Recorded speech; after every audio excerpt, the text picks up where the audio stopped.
ദൈവനാമത്തിന് മഹത്വം ഉണ്ടാകട്ടെ. പ്രിയമുള്ളവരെ, കഴിഞ്ഞ ദിവസം നമ്മളൊരു ഡിബേറ്റ് ചെയ്യുകയുണ്ടായി. എത്ര പേര് ഈ ഗ്രൂപ്പിൽ ആ ഡിബേറ്റ് കണ്ടു എന്നെനിക്ക് അറിയത്തില്ല. ഏകദേശം 2.25 മണിക്കൂർ ഉണ്ടായ ഒരു വിഷയം. ആ ഒരു വിഷയം ഇതായിരുന്നു: യേശു ക്രിസ്തുവിൻ്റെ ശരീരം, ക്രിസ്തു ആ ശരീരം സ്വീകരിച്ചത് മാതാവിൻ്റെ ശരീരമായിരുന്നു. യേശുവിൻ്റെ ശരീരം മാതാവിൻ്റെ ശരീരത്തോടും രക്തത്തോടൊക്കെ കൂടി കലർന്നിരുന്നു എന്ന് പറയുന്ന പല പ്രസംഗങ്ങളും കേട്ടതിന് ശേഷം അതുമായി ബന്ധപ്പെട്ട് അങ്ങനെയല്ല, ക്രിസ്തുവിൻ്റെ ശരീരം വചനം മാംസമായി നമ്മളുടെ ഇടയിൽ വസിച്ചതാണ്, അതെൻ്റെ നിത്യജീവനും എൻ്റെ രക്ഷയ്ക്കുമാണ്, അവൻ വചനം മാംസമായി ഈ ഭൂമിയിൽ വന്നത് എന്നുള്ളതായിരുന്നു പ്രധാനമായി ഞാൻ ഉയർത്തിയ വാദം. എന്നാൽ തൃശ്ശൂർ രൂപതയിലുള്ള പ്രിയപ്പെട്ട ജിൻഡോ ബ്രദർ അദ്ദേഹം പറഞ്ഞു, അങ്ങനെയല്ല, യേശു ക്രിസ്തുവിൻ്റെ ശരീരം അത് മറിയത്തിൻ്റെ ശരീരം തന്നെയാണ് എന്നുള്ളതായിരുന്നു അദ്ദേഹത്തിൻ്റെ വാദം. അതിന് അദ്ദേഹം ഒത്തിരി വാദങ്ങൾ മുന്നോട്ട് വയ്ക്കുകയുണ്ടായി. അങ്ങനെ ആ ഒരു ഡിബേറ്റുമായി ബന്ധപ്പെട്ട് വന്നു കഴിഞ്ഞപ്പോൾ ഒരു ചോദ്യം അദ്ദേഹത്തോട് ചോദിച്ചു.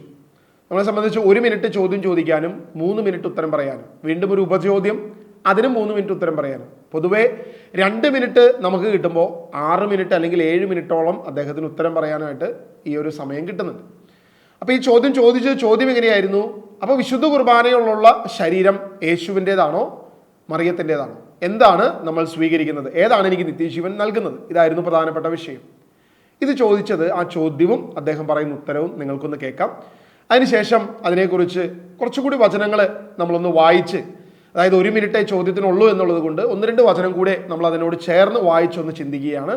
അപ്പോൾ ഇതിന്റെ ഉത്തരം, യേശുക്രിസ്തു സ്വർഗത്തു നിന്ന് ഇറങ്ങിയ ജീവനുള്ള അപ്പമാകുന്നു. യേശുക്രിസ്തു ആരാണ്? സ്വർഗത്തു നിന്ന് കടന്നു വന്ന വചനമാകുന്നു, ദൈവമാണ്. ഇതൊരു സംശയമില്ല. പുത്രൻ തമ്പുരാനാണ്, പിതാവ് പുത്രൻ പരിശുദ്ധാത്മാവിലെ പുത്രൻ തമ്പുരാനാണ് ഭൂമിയിലേക്ക് മനുഷ്യനായി വന്നത്. ആ വന്ന ദൈവം മനുഷ്യ ശരീരം കന്യാമറിയത്തിൽ സ്വീകരിച്ചപ്പോൾ അതെന്ത് ചെയ്യാണ്? ഹൈപ്പോസ്റ്റാറ്റിക് യൂണിയൻ എന്ന് പറയും. അതായത് വിഭജിക്കാനാവില്ല, കലർത്താനാവില്ല, മിക്സ് ചെയ്യാൻ പാടില്ല. ആ മനുഷ്യ ശരീരത്തിലേക്ക് യേശു ക്രിസ്തുവിന്റെ ശരീരം ആദാനം ചെയ്തു എന്ന പദം പറയാം. ആദാനം ചെയ്തു. അതിന് ഹൈപ്പോസ്റ്റാറ്റിക് യൂണിയൻ. ഇങ്ങനെ ആയിക്കഴിഞ്ഞാൽ പിന്നെ യേശുവിന്റെ ശരീരത്തിന് സ്വർഗത്തിൽ നിന്ന് വന്നത് ഈ ഭാഗം, ഭൂമിയിൽ വന്നത് ഇത്ര ഭാഗം എന്ന് വേർതിരിക്കാൻ പറ്റില്ല. അതാണ് ഹൈപ്പോസ്റ്റാറ്റിക് യൂണിയൻ. അത് മനസ്സിലായാൽ മതി, ഇതിന് ഉത്തരം ക്ലിയർ ആവും. കാരണം യേശുവിന്റെ ശരീരത്തിന് ഇത്ര ഭാഗം സ്വർഗത്തിൽ നിന്ന് വന്നത്, ഇത്ര ഭാഗം മനുഷ്യനിൽ നിന്ന് വന്നത്. ഇങ്ങനെ വേർതിരിച്ച് കാണുമ്പോൾ ഹൈപ്പോസ്റ്റാറ്റിക് യൂണിയൻ അല്ല. ഇത് വിഭജിക്കാൻ പറ്റില്ല, മിക്സ് ചെയ്തതല്ല, കലർന്നതല്ല. വചനമാകുന്ന അരൂപി മനുഷ്യനെ അങ്ങനെ ഉള്ളിലേക്കാണ് ആവശിച്ചു, പിന്നെ വേർതിരിക്കാൻ പറ്റില്ല. അതുകൊണ്ടാണ് ഇപ്പൊ താങ്കൾ പറയുന്ന വിഷയം എന്താ? സ്വർഗത്തു നിന്ന് വന്ന യേശു ക്രിസ്തുവിന്റെ ശരീരം എന്ന് പറയുന്നത് ഇങ്ങനെ ഇപ്പൊ നമ്മൾ വിശുദ്ധ കുർബാന സ്വീകരിക്കുന്നു. അത് ആദാനം ചെയ്തിരിക്കും, മനുഷ്യനായിരിക്കുന്ന ദൈവം അവിടെ കടന്നു വന്നിരിക്കുകയാണ്. സത്ത എന്നാണ് വിഷയം പഠിക്കണം. സത്ത എന്താണ്? ഹൈപ്പോസ്റ്റാറ്റിസ് എന്താണ്? സത്ത എന്ന് പറയുന്നത് ഡിവിനിറ്റി. അർത്ഥം യേശു ക്രിസ്തു ആരാണ്? പൂർണ്ണ ദൈവം പൂർണ്ണ മനുഷ്യൻ. ഈ പൂർണ്ണ ദൈവം പൂർണ്ണ മനുഷ്യനെ ആദാനം ചെയ്ത് ഹൈപ്പോസ്റ്റാറ്റിക് യൂണിയനായി കഴിഞ്ഞാൽ പിന്നെ വിഭജിക്കാൻ പറ്റില്ല എന്നതുകൊണ്ട് തന്നെ യേശു ക്രിസ്തു പറഞ്ഞില്ല, ഞാൻ അബ്രാഹത്തിന് മുമ്പേ ഉണ്ട്. ദാവീദ് എന്തുകൊണ്ട് ഇങ്ങനെ പറഞ്ഞു? സ്വർഗത്തിൽ പിതാവിന് വലതുഭാഗത്ത് ഞാനുണ്ട്, അതുകൊണ്ട് കർത്താവിനെ അരുളി ചെയ്തു എന്ന് ദാവീദ് പറഞ്ഞല്ലോ. എന്റെ കർത്താവ് എന്ന് പറഞ്ഞാൽ ഞാൻ ദാവീദ് തന്നതെയാ. അപ്പൊ ഈ ഒരു വിഷയത്തിലേ ഉള്ളൂ. സ്വർഗത്തിൽ നിന്ന് ഇറങ്ങി ജീവനുള്ള അപ്പമാകുന്നു എന്ന് പറഞ്ഞാൽ യേശു ക്രിസ്തു സ്വർഗത്തിൽ നിന്ന് കടന്നു വന്ന ദൈവമാണ്. അതായത് നമ്മുടെ ചോദ്യം വളരെ ക്ലിയർ ആയിരുന്നു. വിശുദ്ധ കുർബാനയിലെ എന്താണ് നമ്മളിപ്പോൾ ഭക്ഷിക്കുന്നത്? അത് യേശുവിൻ്റെ ശരീരമാണോ അതോ മറിയത്തിൻ്റെ ശരീരവുമായി മിക്സ് ആയിട്ടുള്ള? കാരണം എനിക്ക് രക്ഷ നൽകുന്നത് ജീവനുള്ള അപ്പം, ഞാൻ സ്വർഗത്തിൽ നിന്ന് ഇറങ്ങി എന്ന് ക്രിസ്തു പറഞ്ഞ കാര്യമാണ് നമ്മൾ എടുത്തു വെച്ച് ചോദിച്ചത്. അപ്പം അദ്ദേഹം അതിന് 1-2 ടെക്നിക്കൽ ടേമുകളാണ് പ്രധാനമായിട്ട് യൂസ് ചെയ്യുന്നത്. 1 ഹൈപ്പോസ്റ്റാറ്റിക് യൂണിയൻ, 2 സത്ത, 3 ആദാനം ചെയ്യുക. ഇങ്ങനെയുള്ള ടെക്നിക്കൽ ടേമുകൾ യൂസ് ചെയ്യുമ്പോൾ പൊതുവെ ജനത്തിന് കാര്യം മനസ്സിലാവത്തില്ല. അതുകൊണ്ട് തന്നെ എന്ത് സംഭവിക്കും? അദ്ദേഹം കുറേ കാര്യങ്ങൾ പറഞ്ഞല്ലോ എന്ന് പൊതുവെ തോന്നിപ്പോകും. കാരണം ഈ ചോദ്യം ചോദിച്ചപ്പോൾ തന്നെ അദ്ദേഹത്തെ സംബന്ധിച്ചിടത്തോളം വലിയൊരു പ്രതിസന്ധി തന്നെയായിരുന്നു ഈ ചോദ്യം. കാരണം യോഹന്നാന്റെ സുവിശേഷം 6-ാം അധ്യായം വെച്ചിട്ടാണ് നമ്മൾ ഈ ഒരു വിഷയം ചോദിക്കുന്നത്. ഈ യോഹന്നാന്റെ സുവിശേഷം തന്നെ 1-ാം അധ്യായം പറയുന്നു, ആദിയിൽ വചനം ഉണ്ടായിരുന്നു, ആ വചനം ദൈവത്തോടു കൂടിയായിരുന്നു, ആ വചനം ദൈവമായിരുന്നു. അപ്പോൾ വചനം ദൈവമായിരിക്കുകയും ആ വചനം തന്നെ മാംസമായി നമ്മുടെ ഇടയിൽ വസിച്ചു എന്ന് പറയുമ്പോൾ, അതായത് യേശുവിൻ്റെ ശരീരം തൻ്റെ വചനമാണ് എന്നുള്ളത് യേശു കൃത്യമായിട്ട് പറഞ്ഞിട്ടുണ്ട്. എനിക്ക് രക്ഷ നൽകാൻ കഴിയുന്നത് ആ വചനത്തിനാണ്. ദൈവമാകുന്ന ആ വചനം മാംസമായാലേ എനിക്ക് രക്ഷ നൽകാൻ കഴിയത്തുള്ളൂ. അതല്ലാതെ ഭൂമിയിൽ നിന്നും ഒരു മറിയത്തിന്റെ ശരീരത്തിന്, ഒരു മനുഷ്യന്റെ ശരീരത്തിന്, ഒരു സൃഷ്ടവസ്തുവിന് എനിക്ക് രക്ഷ നൽകാൻ കഴിയാത്തത് കൊണ്ട് തന്നെയാണ് വചനം മാംസമായി നമ്മുടെ ഇടയിൽ വസിച്ചത് എന്ന് തുടങ്ങിയിട്ടാണ് യോഹന്നാൻ തന്റെ സുവിശേഷം തന്നെ തുടങ്ങുന്നത്. യോഹന്നാന്റെ സുവിശേഷം 1-ാം അധ്യായം 14-ാം വാക്യം വളരെ വ്യക്തമായിട്ട് പറയുന്നു, വചനം മാംസമായി നമ്മുടെ ഇടയിൽ വസിച്ചു, അവന്റെ മഹത്വം നമ്മൾ ദർശിച്ചു. ദൈവത്തിന്റെ മഹത്വം ആ വചനം മാംസമായതിൽ നമ്മൾ ദർശിച്ചു.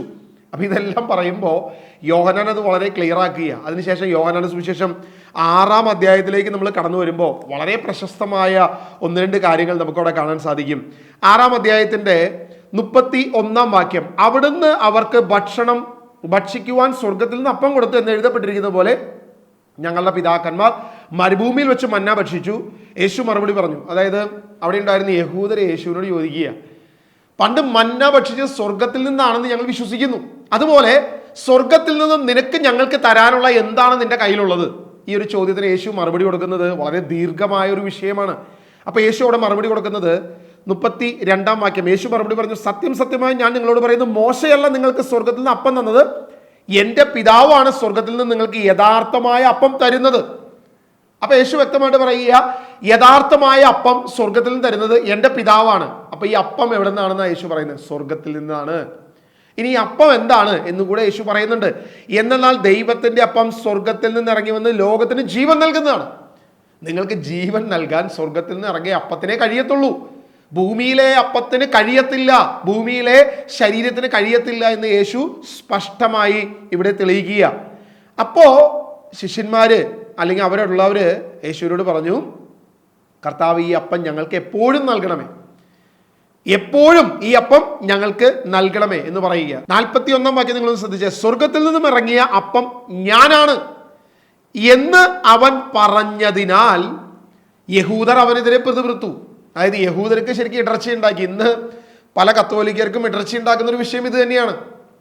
സ്വർഗത്തിൽ നിന്ന് ഇറങ്ങിയ ജീവനുള്ള അപ്പം ഞാനാണെന്ന് പറയുമ്പോൾ ഇവരിപ്പുറത്ത് സത്താമാറ്റത്തെ കുറിച്ച് പറയുകയും വിശുദ്ധ കുർബാനയ യേശുവിന്റെ ശരീരമാണ്, രക്തമാണെന്നെല്ലാം പറയുകയും ചെയ്തുകൊണ്ട് മരിയോളജിയെ വിജയിപ്പിക്കുവാൻ, അല്ലെങ്കിൽ മാതാവിൽ നിന്നാണ് ഈ ശരീരം സ്വീകരിച്ചത് എന്ന് പറഞ്ഞുകൊണ്ട് യേശുവിനെ എത്ര താഴ്ത്തിയാലും കുഴപ്പമില്ല, യേശു പറഞ്ഞ പ്രബോധനങ്ങളെ വലിച്ചെറിഞ്ഞാലും കുഴപ്പമില്ല, എങ്ങനെയെങ്കിലും മരിയോളജിയെ വിജയിപ്പിച്ചാൽ മതി.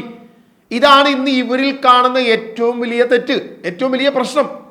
നമ്മൾ യേശു പറഞ്ഞ കാര്യങ്ങൾ എന്താണെന്ന് പരിശോധിച്ചു നോക്കിയേ. ആ 6-ാം അധ്യായത്തിന്റെ 48-ാം വാക്യം, ഞാൻ ജീവന്റെ അപ്പമാണ്, നിങ്ങളുടെ പിതാക്കന്മാർ മരുഭൂമിയിൽ വെച്ച് മന്ന ഭക്ഷിച്ചു, എങ്കിലും അവർ മരിച്ചു. ആ മന്ന ഭക്ഷിച്ചിട്ടും എങ്കിലും അവർ മരിച്ചു. ഇതാകട്ടെ മനുഷ്യൻ ഭക്ഷിക്കുന്നതിന് വേണ്ടി സ്വർഗത്തിൽ നിന്ന് ഇറങ്ങിയ അപ്പമാണ്, ഇത് ഭക്ഷിക്കുന്നവൻ മരിക്കുകയില്ല. അപ്പൊ യേശു വ്യക്തമായിട്ട് പറഞ്ഞു, തൻ്റെ ശരീരം സ്വർഗത്തിൽ നിന്ന് ഇറങ്ങിയതാണ്, തൻ്റെ ശരീരം സ്വർഗത്തിൽ നിന്ന് ജീവൻ നൽകാൻ വേണ്ടി വന്നതാണ്. ഇതെല്ലാം യേശു പഠിപ്പിക്കുക. വീണ്ടും അടുത്ത വാക്യം കൂടി ശ്രദ്ധിച്ചു, 51-ാം വാക്യം, സ്വർഗത്തിൽ നിന്ന് ഇറങ്ങിയ ജീവനുള്ള അപ്പം ഞാനാണ്, ആരെങ്കിലും ഈ അപ്പത്തിൽ നിന്ന് ഭക്ഷിച്ചാൽ അവൻ എന്നേക്കും ജീവിക്കും, ലോകത്തിന് ജീവന് വേണ്ടി ഞാൻ നൽകുന്ന അപ്പം എൻ്റെ ശരീരമാണ്. യേശു വളരെ ക്ലിയർ ആയിട്ട് പറഞ്ഞു, തൻ്റെ ശരീരം, തൻ്റെ ഫ്ലഷ് എവിടെ നിന്നാണ്? അത് വചനം മാംസമായതാണ്, വചനം ശരീരം ധരിച്ചതാണ്, വചനം ഫ്ലഷ് ആയതാണ്. യേശു വളരെ ക്ലിയർ ആയിട്ട് അത് പഠിപ്പിച്ചു. അതെന്തിനു വേണ്ടി? ഞാൻ സ്വർഗത്തിൽ നിന്ന് ഇറങ്ങിയത് എന്തിനു വേണ്ടിയിട്ട്? എൻ്റെ ശരീരം സ്വർഗത്തിൽ നിന്ന് വന്നത് എന്തിനു വേണ്ടിയിട്ട്? നിങ്ങൾക്ക് ജീവൻ നൽകാൻ വേണ്ടിയിട്ടാണ്, നിങ്ങൾക്ക് ജീവൻ ഉണ്ടാകാൻ വേണ്ടിയിട്ടാണ്. അത് വളരെ ക്ലിയർ ആയിട്ട് പറയുകയാണ്. ആ അപ്പം, ഞാൻ നൽകുന്ന അപ്പം എൻ്റെ ശരീരമാണ്. യഹൂദർക്ക് ഇടർച്ച ഉണ്ടാക്കി, തൻ്റെ ശിഷ്യന്മാർക്ക് ഇടർച്ച ഉണ്ടാക്കി. ഇവിടെ ഒന്നും യേശു തിരുത്താൻ പോയില്ല, സ്വർഗത്തിൽ നിന്ന് ഇറങ്ങിയതാണെന്ന് തന്നെ പറഞ്ഞു. ഇനി സഭാപിതാക്കന്മാരുടെ പഠനം എന്താ? പലരും ഇവരെപ്പോഴും എടുത്തു വെക്കുന്നത് സഭാപിതാക്കന്മാരെ പാരമ്പര്യം, സഭാപിതാക്കന്മാരുടെ പാരമ്പര്യം എന്താണെന്ന് ചോദിച്ചു കഴിഞ്ഞാൽ വിശുദ്ധ ജസ്റ്റിൻ ഇതിനെക്കുറിച്ച് പറയുന്നൊരു കാര്യമുണ്ട്. കർത്താവ് കൃതജ്ഞതാസ്തോത്രം അർപ്പിച്ച് അപ്പത്തെയും വീഞ്ഞിനെയും തൻ്റെ ശരീരവും രക്തവുമാക്കി ശിഷ്യന്മാർക്ക് നൽകി. ഇത് എൻ്റെ ഓർമ്മയ്ക്കായി ചെയ്യുവിൻ, ഇത് എൻ്റെ ശരീരമാകുന്നു, ഇതെൻ്റെ രക്തമാകുന്നു എന്ന് കർത്താവ് ശിഷ്യന്മാരോട് കൽപ്പിച്ചതനുസരിച്ച് അവർ ആ രഹസ്യം ആചരിച്ചു. പിൻതലമുറയ്ക്ക് ഈ ദൗത്യം കൈമാറി. ഈ ആഹാരം എവുക്കറിസ്തിയ എന്നറിയപ്പെടുന്നു. ഇത് അവതരിച്ച കർത്താവിൻ്റെ ശരീരവും രക്തവുമാണ്, സാധാരണ അപ്പവും വീഞ്ഞുമല്ല. സെയിന്റ് ജസ്റ്റിൻ പറയുകയാണ്, ഇത് അവതരിച്ച കർത്താവിൻ്റെ ശരീരവും രക്തവുമാകുന്നു എന്ന് വ്യക്തമായിട്ട് അദ്ദേഹത്തിൻ്റെ പ്രബോധനത്തിൽ പറയുകയാണ്. അപ്പൊ ഇവിടെ അത് പാരമ്പര്യമായിട്ട് തന്നെ കൈമാറി എന്ന് പറയുന്നു. വിശുദ്ധ വേദപുസ്തകത്തിൽ, വിശുദ്ധ ബൈബിളിൽ അത് കൃത്യമായിട്ട് എഴുതിയിരിക്കുന്നു. യോഹന്നാന്റെ സുവിശേഷം 6-ാം അധ്യായം ഇതാ പുതിയ ഉടമ്പടിയെക്കുറിച്ച് കൃത്യമായി എക്സ്പ്ലനേഷൻ കൊടുത്തിരിക്കുന്നു. അപ്പം ഇദ്ദേഹം പറയുക അതങ്ങനെയല്ല, അത് മറിയത്തിൻ്റെ ശരീരമാണ്. വീണ്ടും അദ്ദേഹം പറയുന്ന കാര്യങ്ങളിലേക്ക് നമുക്കൊന്ന് ശ്രദ്ധ ചെലുത്താം. അപ്പൊ ഈ ഒരു വിഷയത്തിലേ ഉള്ളൂ. സ്വർഗത്തിൽ നിന്ന് ഇറങ്ങി ജീവനുള്ള അപ്പമാകുന്നു എന്ന് പറഞ്ഞാൽ യേശുക്രിസ്തു സ്വർഗത്തിൽ നിന്ന് കടന്നു വന്ന ദൈവമാണ്. അവൻ ഭൂമിയിൽ നിന്നും മനുഷ്യരീരം സ്വീകരിച്ചിരിക്കുന്നു, അത് ആദാനം ചെയ്തിരിക്കുന്നു. അവൻ ഇതിന്റെ ശരീരമാണെന്ന് പറയുന്നത്. ഇദ്ദേഹം പറയുക സ്വർഗസ്ഥനായ ദൈവം അവൻ സ്വർഗത്തിൽ നിന്ന് ഇറങ്ങിയുള്ള ജീവനുള്ള അപ്പമാണ്, പക്ഷേ ശരീരം സ്വീകരിച്ചത് ഭൂമിയിൽ നിന്നാണ്. നമ്മൾ സുവിശേഷത്തിൽ കണ്ടത് എന്തായിരുന്നു? തൻ്റെ ശരീരമാണ് യഥാർത്ഥ അപ്പം, ആ അപ്പമാകട്ടെ സ്വർഗത്തിൽ നിന്നാണ് വന്നത്. തൻ്റെ ശരീരമാകുന്ന യഥാർത്ഥ അപ്പം സ്വർഗത്തിൽ നിന്നാണ് വന്നതെന്ന് കൃത്യമായി യേശു പറഞ്ഞ വാക്യത്തെ പൂർണ്ണമായി അവഗണിച്ചുകൊണ്ട്, എനിക്ക് തോന്നുന്നു ഇനി ഇങ്ങനെ പഠിപ്പിക്കുന്നവർക്ക് ശരിക്കും പറഞ്ഞ വിശുദ്ധ കുർബാന സ്വീകരിക്കാൻ പോലും യാതൊരുവിധ യോഗ്യതയില്ല. കാരണം അത് സ്വർഗത്തിൽ നിന്നാണെന്ന് വിശ്വസിക്കുന്നില്ലെങ്കിൽ പിന്നെ എങ്ങനെ നിത്യജീവൻ നൽകാൻ പറ്റും? വിശുദ്ധ കുർബാനയിൽ മാതാവിൻ്റെ ശരീര രക്തമാണ് എൻ്റെ ഉള്ളിലേക്ക് വരുന്നതെങ്കിൽ അതെങ്ങനെ എനിക്ക് നിത്യജീവൻ നൽകും? മാത്രമല്ല, ഞാൻ വീണ്ടും അതിന് ഉപചോദ്യമായിട്ട് അദ്ദേഹത്തോട് ചോദിക്കുന്നുണ്ട്, അങ്ങനെയെങ്കിൽ വിശുദ്ധ കുർബാന എഴുന്നള്ളിച്ച് വെച്ച് നമ്മൾ ആ യുക്രിസ്റ്റിക് വർഷിപ്പ് നടത്തുന്നുണ്ടല്ലോ, അതായത് ദിവ്യകാരുണ്യ ആരാധന നടത്തുന്നുണ്ടല്ലോ, അപ്പം അത് പൂർണ്ണമായി തെറ്റല്ലേ? കാരണം ആ ദിവ്യകാരുണ്യ ആരാധനയിൽ നമ്മൾ ചെയ്യുന്നത് മറിയത്തിന് ഒരു ഭൂമിയിലുള്ള ഒരു ശരീരത്തെ ആരാധിക്കുകയല്ലേ? അത് പൂർണ്ണമായും ഒരു വസ്തുവിനെയല്ലേ ആരാധിക്കുന്നത്? നമ്മൾ വിഗ്രഹത്തിന്റെ കാര്യം പറയുമ്പോൾ ഇവർ എപ്പോഴും പറയുന്നൊരു കാര്യം, ന്യായവാദമുണ്ട്, വിഗ്രഹത്തെ ഞങ്ങൾ ആരാധിക്കുന്നില്ല. എന്നാൽ ഈ ദിവ്യകാരുണ്യ ആരാധന നടത്തുമ്പോൾ അത് മറിയത്തിന്റെ ശരീരമാണ് എങ്കിൽ പൂർണ്ണമായും അത് വിഗ്രഹ ആരാധന തന്നെയല്ലേ? അതിന് എങ്ങനെ രക്ഷപ്പെടാൻ പറ്റും? ഏത് തരത്തിൽ അതിനെ രക്ഷപ്പെടുത്താൻ പറ്റും? ഇദ്ദേഹം അതിനെ രക്ഷപ്പെടുത്താൻ ശ്രമിക്കുന്ന ശ്രമമുണ്ട്. നിങ്ങൾ എന്തായാലും ഒന്ന് കേട്ടു നോക്കുക. എൻ്റെ ശരീരം ഇതെൻ്റെ ശരീരമാകുന്നു, ഇത് മരിക്കുന്നവൻ നിത്യം ജീവിക്കും, എൻ്റെ ശരീരം ഭക്ഷിക്കും, എൻ്റെ രക്തം പാനം ചെയ്യുന്ന മരിക്കുകയില്ല, എൻ്റെ ശരീരമാണ് ഈ അപ്പം എന്ന് പറയുമ്പോൾ ഇത് ക്ലിയർ ആണ്. ഈ ശരീരം ഹൈപ്പോസ്റ്റാറ്റിക് യൂണിയൻ ആയതുകൊണ്ട് ദൈവമാണ്, സ്വർഗത്തിൽ നിന്ന് വന്നതാണ്, വിഭജിക്കാൻ പറ്റൂല. ഇനി ഇതെങ്ങനെ നമ്മൾ സ്വീകരിക്കുന്നു? ഞാൻ നേരത്തെ പറഞ്ഞല്ലോ, ജലം, രക്തം, ആത്മാവ്. യേശു ക്രിസ്തു തൻ്റെ ശരീരത്തെ കുരിശ് ബലി അർപ്പിച്ചിട്ട് ആർക്ക് കൊടുത്തു?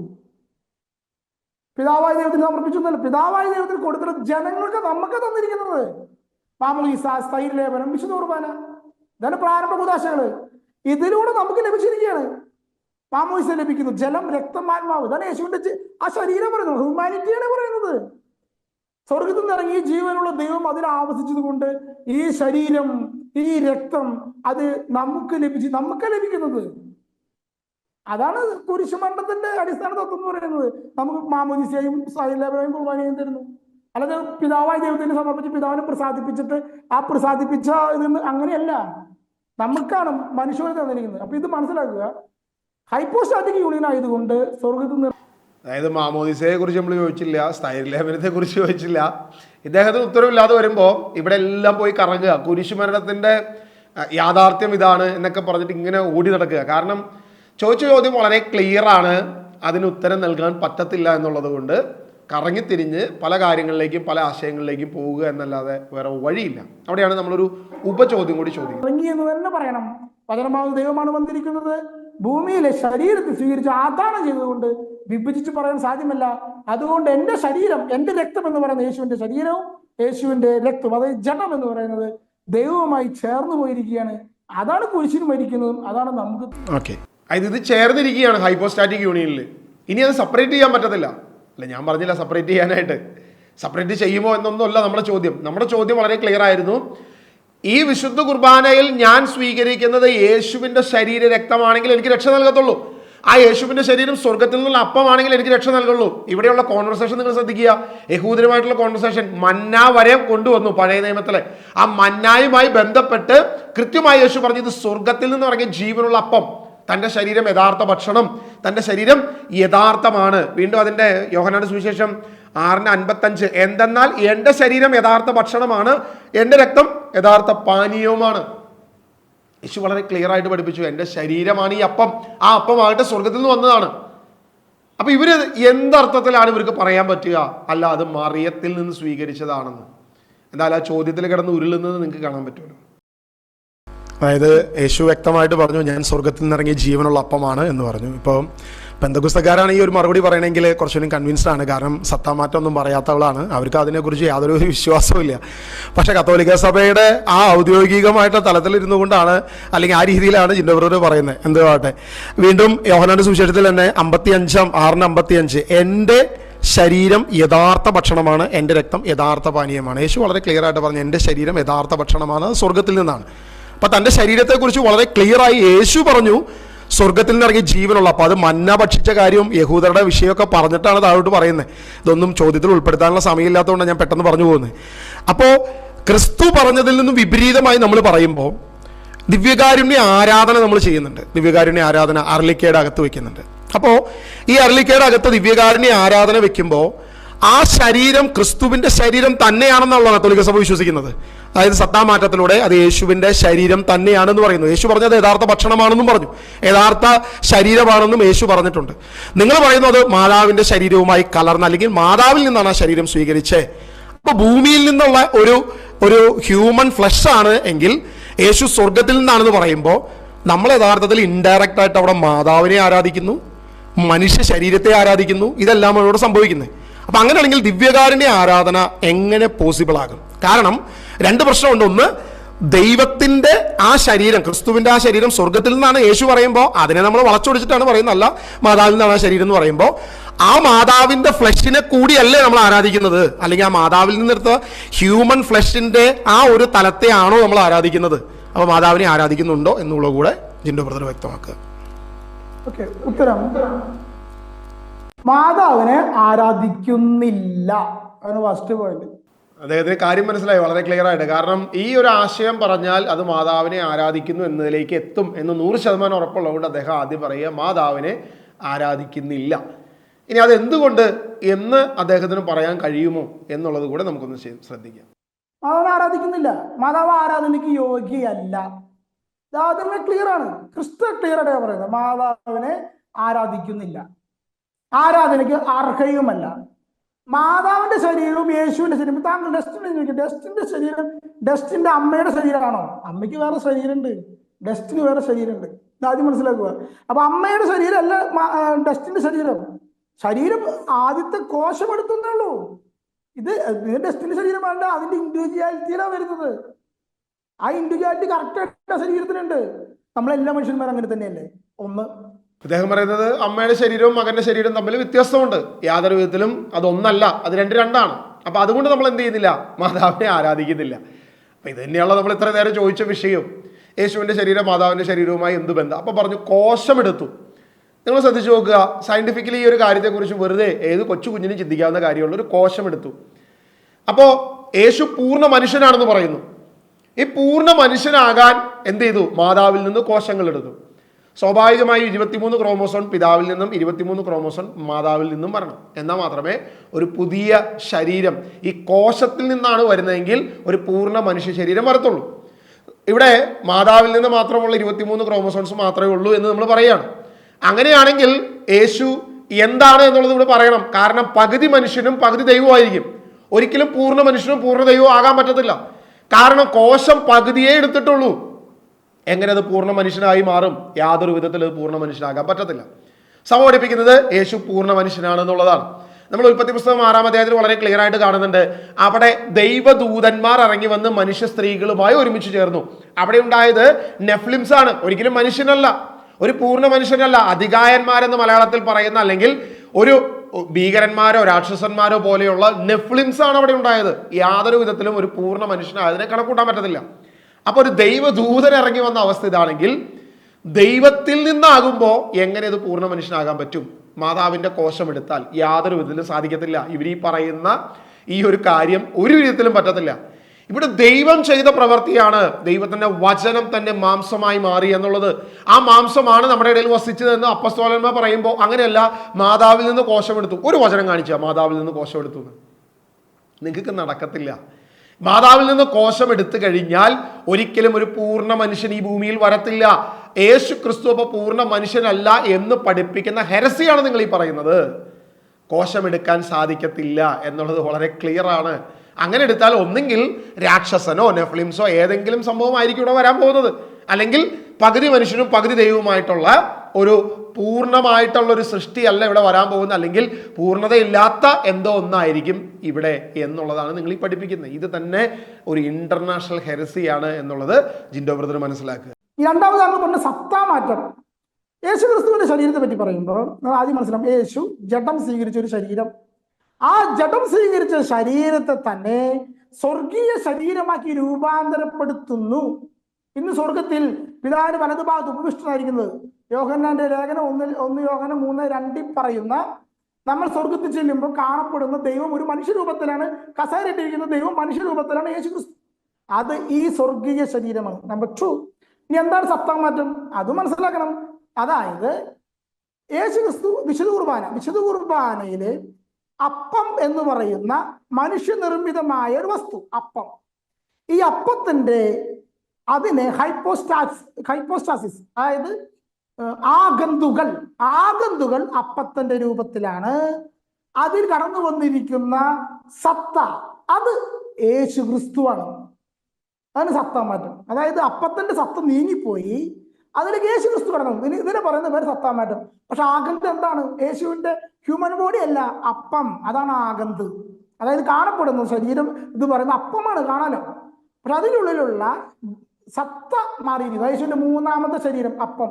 ഈ അപ്പം എന്ന് പറയുന്നത് ഓരോ അപ്പമല്ല, ഒരേ അപ്പത്തിൽ നിന്ന് എല്ലാവരും ഭാഗമാക്കുന്നു. അതാണ് 1 കൊരിന്ത്യർ 10:17 പറഞ്ഞു, 16 പറയുന്നത്. ഒരു അപ്പത്തിൽ നിന്ന്, അതായത് ഒരു അപ്പമേ ഉള്ളൂ യേശു ക്രിസ്തു എന്ന ഒരപ്പം. ഈ 3ാമത് യേശുവിന്റെ ഭൗതിക ശരീരമാണ് സഭ. ഈ 4 സഭയിൽ 4 ശരീരം യേശു ക്രിസ്തുവിനുണ്ട്. ഈ 4 ശരീരം നമുക്കുണ്ട്. ഇത് മനസ്സിലാക്കൂ. 4 ശരീരം യേശു ക്രിസ്തുവിനുണ്ട്. അപ്പം, സഭ, മറിയത്തിൽ നിന്ന് സ്വീകരിച്ച ആ ശരീരം, അത് സ്വർഗീയ ശരീരമാക്കപ്പെട്ടിട്ടുണ്ട്. ഇതേപോലെ എനിക്ക് എൻ്റെ മനുഷ്യ ശരീരം എൻ്റെ അമ്മയിൽ നിന്ന് സ്വീകരിച്ചത്, അപ്പനിൽ നിന്ന് അമ്മയിൽ നിന്ന് സ്വീകരിച്ചത്, ആ മനുഷ്യ ശരീരം സ്വർഗീയ ശരീരമായി അക്ഷയത്വം പ്രാപിക്കും. വിശുദ്ധ കുർബാനയിൽ അപ്പത്തിൽ എനിക്കും ഭാഗമായിട്ട് എൻ്റെ ശരീരമാക്കി മാറ്റപ്പെടും. അത് ഞാൻ അതിൽ ഭാഗമാക്കിത്താവും. സഭയിൽ ഞാൻ അംഗമാണ്. ഇതാണ്. എന്തായാലും പുതിയ പുതിയ വാദങ്ങളെല്ലാം വന്നു കഴിഞ്ഞപ്പോൾ അദ്ദേഹം യേശുവിന് ഇപ്പോൾ ഒരു ശരീരമല്ല 4 ശരീരമായി. കാരണം മറിയത്തിൽ നിന്ന് സ്വീകരിച്ചൊരു ശരീരമുണ്ട്, സ്വർഗീയ ശരീരമാക്കിയ മറ്റൊരു ശരീരമുണ്ട്, പിന്നെ അപ്പമുണ്ട്. ഇങ്ങനെ 4 ശരീരമാക്കി വരെ വ്യാഖ്യാനിച്ച് ആ വ്യാഖ്യാന വികലതകൾ നിങ്ങൾക്ക് മനസ്സിലായല്ലോ. എന്തായാലും വിശുദ്ധ കുർബാന സ്വീകരിക്കുന്ന ഓരോ ക്രിസ്ത്യാനിയോടും, പ്രത്യേകിച്ച് ഈ ഒരു വിഷയവുമായി ബന്ധപ്പെട്ട്, അത് കത്തോലിക്ക സഭയുടെ പഠനമാണെന്നാണ് അദ്ദേഹം പറഞ്ഞത്. ആ ഒരു പഠനവുമായി ബന്ധപ്പെട്ട് വരുമ്പോൾ നിങ്ങൾ ഓരോ വിശുദ്ധ കുർബാനയിലും സ്വീകരിക്കുമ്പോൾ നിങ്ങളൊന്ന് ചിന്തിച്ചു നോക്കുക.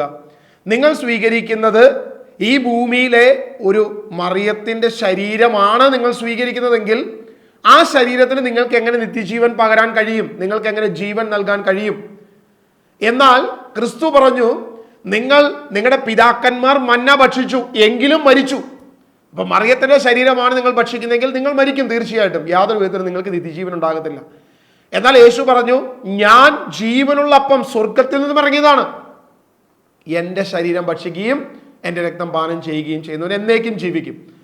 അത് സ്വർഗത്തിൽ നിന്ന് ഇറങ്ങിയ അപ്പമാണ് എന്ന് വിശ്വസിക്കുന്നുവെങ്കിൽ ഉറപ്പായിട്ടും നമുക്ക് നിത്യജീവനുണ്ട്. അല്ല, മറിയത്തിൻ്റെ ശരീരമാണെങ്കിൽ യേശു പറഞ്ഞതുപോലെ തന്നെ മന്ന ഭക്ഷിച്ചവർ മരിച്ചതുപോലെ തന്നെ നിങ്ങളും നിത്യജീവൻ പ്രാപിക്കാതെ മരിക്കേണ്ടി വരുമെന്ന് കർത്താവ് ഈശോമിശിഹ പറഞ്ഞത്. എനിക്ക് അതിനകത്ത് യാതൊരുവിധ ക്ലെയിമുമില്ല. ദൈവവചനം എന്ത് പറയുന്നോ അത് ഞാൻ നിങ്ങളോട് പറയുന്നു. നിങ്ങൾക്ക് സ്വീകരിക്കാം.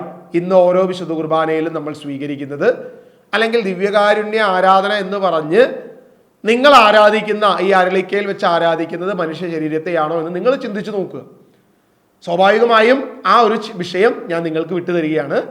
ഓരോ കേൾവിക്കാരനും അത് ചിന്തിച്ച് അവലോകനം നടത്തുക. എന്തിനെയാണ് നമ്മൾ സ്വീകരിക്കുന്നത്, എന്താണ് നമ്മൾ ആരാധന നടത്തുന്നത് എന്നത് സ്വയമായി വിചിന്തനം ചെയ്യുക. എന്തായാലും ഈ ഒരു തിയോളജി അല്ലെങ്കിൽ എന്താണ് ഇവരുടെ ഉള്ളിലെ പഠനം എന്നുള്ളത് നിങ്ങൾക്ക് വെളിപ്പെടുത്തുക എന്ന് മാത്രമാണ് ഈ ഒരു ഡിബേറ്റിലൂടെ നമ്മൾ ഉദ്ദേശിച്ചത്. അത് വ്യക്തമായി നിങ്ങൾക്ക് മനസ്സിലായെന്ന് വിശ്വസിക്കുന്നു. ദൈവം എല്ലാവരെയും അനുഗ്രഹിക്കട്ടെ.